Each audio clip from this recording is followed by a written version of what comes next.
السلام عليكم. أهلا ومرحبا.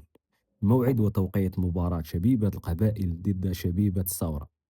تتجه أنظار عشاق كرة القدم الجزائرية مساء يوم الأربعاء إلى ملعب الحسين أيد أحمد بمدينة تيزي وزو، حيث يستقبل فريق شبيبة القبائل ضيفه شبيبة الثورة في مواجهة مهمة لحساب الجولة الرابعة والعشرين من الدوري الجزائري للمحترفين.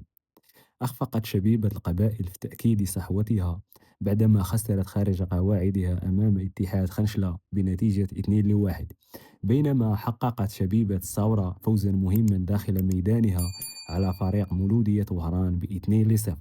ومن المنتظر أن تنطلق صافرة بداية المباراة يوم الأربعاء في تمام الساعة 10 ليلا بالتوقيت الجزائري.